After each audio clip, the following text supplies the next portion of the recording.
very much, Oyipriye Krumale Joseph, for giving us the dailies on the newspaper review. Now, the conversation on jaundice continues on tea or coffee this morning. Before the newspaper review, we took some interesting myths, we debunked some interesting myths while giving to you some very important facts concerning jaundice. Now, to extend and expand on this conversation, we have an expert on this particular field and conversation in the studio with us. In the house this morning, we have Dr. Dimowo Palungute Catherine. She's a medical doctor, a graduate of medicine and surgery from Ahmadu Bello University, Zaria, and she has worked as a medical officer for 6 years. Good morning, doctor. How are you doing? Good morning. All right, so fine. I hope your trip down here was smooth. Well, not exactly, Well, but it's yeah. Lagos, so is one of those things. Yeah, thank you very At much. least I was able to handle it. So yeah, thank you it's very fine. much for joining us this morning. So pleasure. let us get into the conversation of jaundice. To give a background to some of our viewers, let us start with a basic definition. What is jaundice? Okay, jaundice is actually defined as a yellowish discoloration of the sclera, the skin, or mucosal membrane. Okay. And commonly, jaundice is seen when the bilirubin in the body actually gets to about 5 milligrams per dl. Okay. Bilirubin is a product of breakdown of red blood cells. Okay. So that's actually what causes the yellowish discoloration. Okay. Okay. So what I know about jaundice, what I have known about jaundice is that it's usually related with liver issues. Is it always a liver issue, or can somebody have jaundice separate from having, liver issues? Not necessarily. Jaundice isn't always related to liver issues. Okay.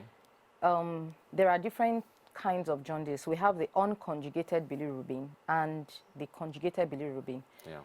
The conjugated bilirubin is that which mostly comes from a liver pathology. Okay. But basically, the commonest jaundice around aren't even liver related, because starting from the breakdown of red blood cells, if one has excessive breakdown of red blood cells, you can have jaundice, and that is seen in certain conditions where the red blood cells are kind of fragile. Right. So they easily, break down. People with hemolytic diseases and all. And even physiologic jaundice in neonates, in children, or like call them newborn. Yes, newborn. It isn't a liver, it doesn't have to do with a liver pathology. Right, okay. It has to do with the fact that children and newborns actually have more red blood cells than we adults. Right. So that is called Okay. polycythemia. Okay. So relating to that, there's more breakdown of their red blood cells, especially those who are preterm. So basically, with it could be as a result of that polycythemia, excess red blood cells, people with hemolytic diseases, and then the third one is if the liver isn't able to convert that bilirubin as fast as it should, because they are children. So that's why you see it more common in preterm children, though still about 60% of term babies still have, jaundice. But for preterm, you see it in about 70 to 80%. Okay. So it has to do with the breakdown. So even with a healthy liver, people can still have jaundice. Right. It Okay. all depends on what exactly is the cause. All right. So before the cameras came on, you were teaching me about bilirubin, which I found very interesting, which I would like us to bring into the conversation this morning. I'll let you explain what exactly is bilirubin. Okay, bilirubin is a product of breakdown of red blood cells. For every human, red blood cells get broken down over time. Okay. An average of about 120 days, we change our red blood cells. So when red blood cells are broken down, there's a portion, there's an iron portion or ferrous portion, and there's a heme portion. That's the hemoglobin, the red portion of the blood. So when that is broken down, the heme is being converted by different enzymes, and then finally in the liver to bilirubin, because we have urobilinogen and then bilirubin. So that color, that is what actually gives the yellowish color of stool. Some of it will be passed out as stool, as bilirubin, and some is passed out in urine majority is passed out in urine, actually. Okay. So it makes it water soluble to be passed out. Yeah. So basically, that is the reason why some of the features you will see, apart from a yellowish discoloration, clinically, we're able to have an idea of what kind of jaundice is it. Is it a liver pathology or not totally liver related? And you can tell this from the urine? Yes. Okay. Sometimes when it is when the liver is unable to convert that you know, the heme into the water soluble, you know, part, or is when it's much, you can also see it in urine color. Sometimes we have a darkish urine color when more like everything is going into the urine, and that one that goes into the stool isn't really there. So we have the urine becomes almost Coca-Cola colored, very brownish urine. You understand? So that gives us an idea. Okay, this looks more like a conjugated kind of bilirubin. And then the stool color will then change. It loses that yellowish tinge in stool. So we have what we call it a pale colored stool. It's almost like white, and you know, difficult to flush. So it gives us an idea. Okay, this is closer to obstructive jaundice. While the non-obstructive are those where there's excess, you know, production and the breakdown. So it starts with the breakdown of the red blood cells by different enzymes, the heme, and then conversion in the liver by, you know, glucuronidase enzyme, and then finally comes out as urine into the urine and stool. So that's basically what bilirubin.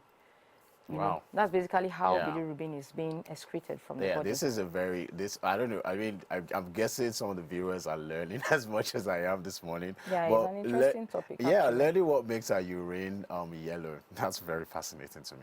Yeah. So on the topic of jaundice, right? I want to talk about infants, newborn babies. Why is it that, so apparently it's quite common to find jaundice in newborn infants. What is the biology behind that?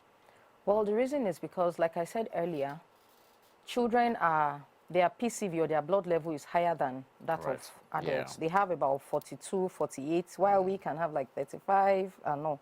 So they have physiologic, what do you call it, polycythemia, actually. Okay. That is one factor. So their own breakdown is a little bit more than ours. So it's not such a big deal if they have some level of jaundice or a physiologic jaundice, it happens. And another reason is because their liver isn't as developed as ours. So the rate at which our liver would, you know, convert it and excrete it out of the body is a bit slower in them.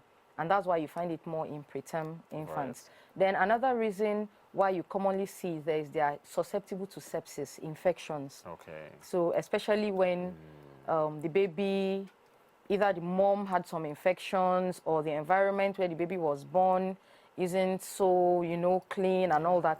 Different kinds of infections are commoner because their own immune system isn't as good as ours. So when children have sepsis, they also have jaundice.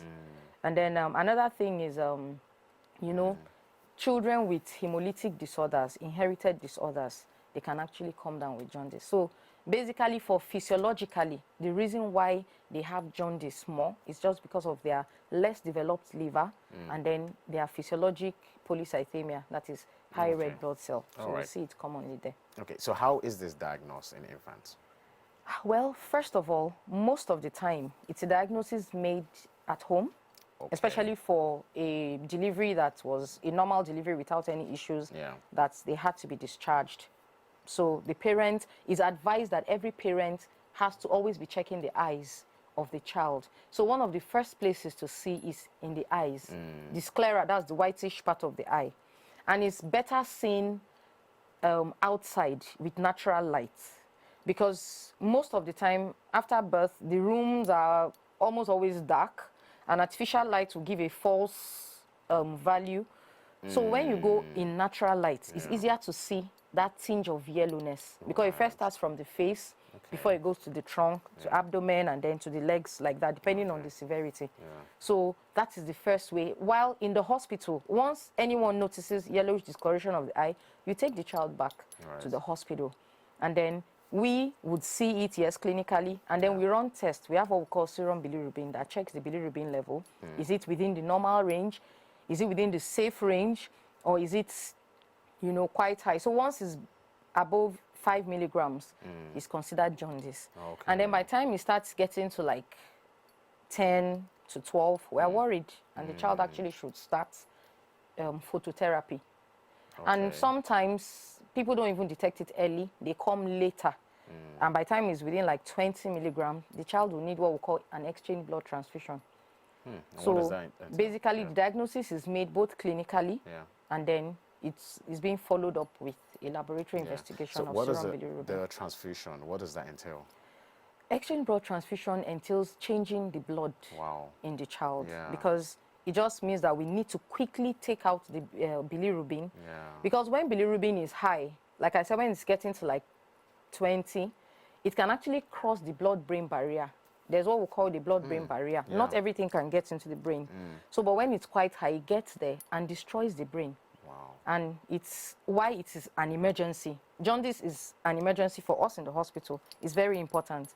So that's why we need to check it and be sure, oh, this is fine. You know, because once it gets in, it can cause mental retardation, hearing loss. It can, you know, just make the child become Yeah. what So we it really can, don't it can want. really change the course of a person's life. Yes, it with, can change the course of a life-changing. person's life. Wow. So that's why it's important to Okay. us. So now my next question, and this is not just for jaundice with infants, but even in adults, is jaundice a death sentence? Can it be a death sentence? No, majority of, Okay. yeah, it can be a death sentence. Okay. But majority of jaundice are physiological in majority of children.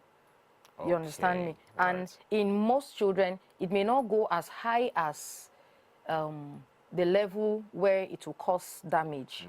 But however, all jaundice need to be checked, because most people around, you won't be able to know if this is high enough to cause a problem or not. So yes, majority of jaundice aren't much of an issue, but a lot are death sentences. Yeah.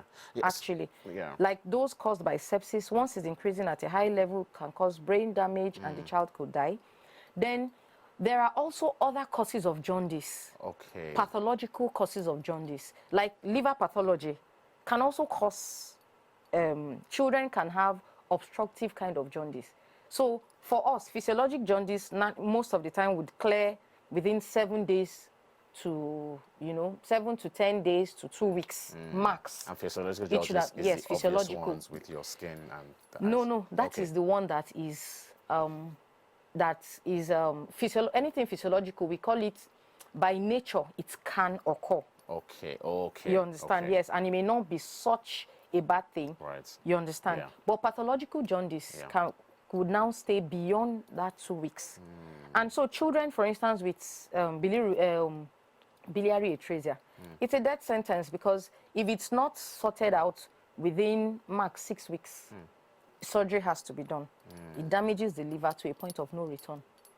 You Okay, understand? yeah. So it can be Yeah. a death sentence. All right. So it's really important. Okay. So now prevention. Let's talk about dieting, prevention, and treatment. Okay. How can a parent, a couple, for instance, who are planning to get pregnant and have a child, what are there steps they can take to prevent their new infant from having jaundice? And when it starts appearing in older people, how can it be treated and prevented at the same time? Okay, so I'll start with the neonates. Like you said, a couple planning to have children, I think the first step is antenatal visits. At booking, we usually do or even it starts from before marriage, or Okay.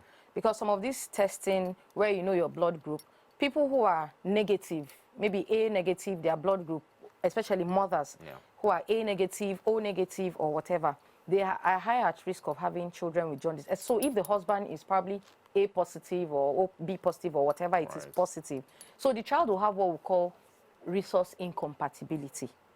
Because if the baby happens to be a child who takes the father's blood group, which is something positive, you understand, the mother, because she doesn't have that resource factor in her own system, her body will develop, will try to fight that baby. Right. You understand me? So would attack the baby's blood. Interesting. That is one of the causes of jaundice. So it will attack that baby's blood and begin to destroy them. You understand? Now, for the first baby, it may not be much of an issue, or first pregnancy rather, because sometimes you could get pregnant and terminate.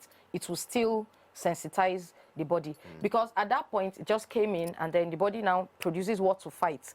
The baby can come out without much issue. But you see, the second baby, so that's why now once the person is negative, the mother is negative, we have what we call immunoglobulins, that after delivery or after a miscarriage or an abortion, you must give that immunoglobulin to protect the second baby. If not, the next pregnancy would most likely come with a jaundice, and it would be a pathological jaundice, and the baby may even get miscarried or may be born, stillborn, and all that.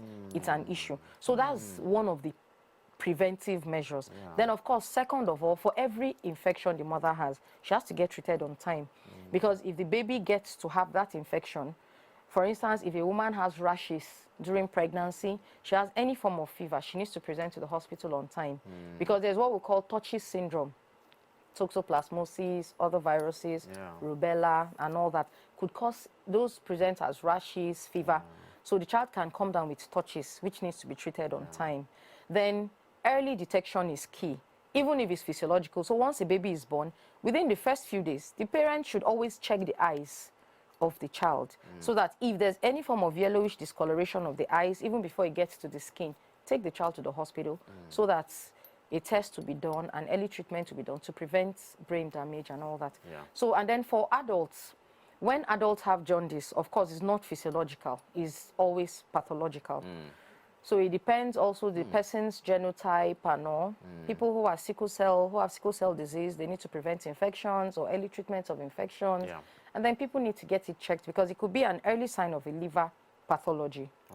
Yes, so when the liver has problems in adults, commonly when it's in adults, we want to start looking towards the liver in adults. All right. So are there particular kinds of lifestyle that can cause the pathological forms of jaundice in adults, and what forms of meals should be prevented and probably taken more of to prevent jaundice in adults? Well, in adults, talking about lifestyle, we have what we call liver disease. It's one of the what could damage the liver and cause, you know, a form of jaundice. So fatty meals, taking alcohol, a lot of alcohol, you should take just the tolerated level of alcohol, because alcohol could predispose to liver disease, fatty liver. It could also predispose one to liver cirrhosis, which can actually be an end stage and lead to irreversible liver damage. So excessive alcohol intake, use of a lot of herbs that you don't know their makeups, because even medical treatments, there are some of them that could affect the liver. So when we're giving such, if it has, one has to take that, we'll give precautions, we'll tell you, okay, maybe cut down on alcohol, we'll tell you that, okay, this can affect the liver, so we'll do the test and check, so that if there's anything, we are beginning to take it out. But people who take a lot of herbal concoction, they don't know the contents they are taking, they don't know what doses they are taking, it could cause liver damage. For the sake of our local viewers, herbs as in agbojedi. Agbojedi, agbo okpain, agbo everything, for action, everything, those things are actually harmful, a lot of them. And then another thing is maintaining a safe lifestyle, safe sex lifestyle, because hepatitis is commonly transmitted, well, sexually, and also could be transmitted through other body fluids, but commonly sexually. So a safe lifestyle, unprotected sex with, you know, people you're not aware of their status. Yes, so hepatitis could, you know, damage, is one of the causes of liver damage. So those are the lifestyle that one could do to prevent jaundice. All right. Hepatitis, what exactly? All the forms of hepatitis, because hepatitis actually just means inflammation of the liver cells.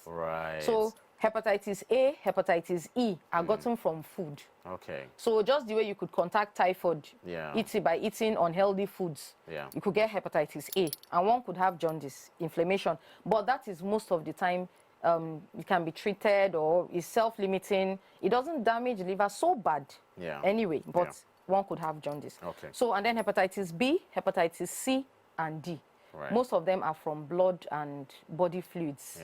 So All forms of hepatitis can damage the liver. I have learned a lot on this conversation with you this morning, Dr. Thank Demowo. you. But before we wrap up, I would like you to advise some of our viewers who are watching the program this morning, the couples who want to have children, on preventive measures on preventing jaundice, adults who are currently dealing with jaundice, just some form of medical advice coming from your years of experience and practice in the medical field. That is your camera when you're ready.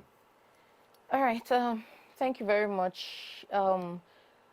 My advice to viewers is that every form of jaundice should be taken seriously.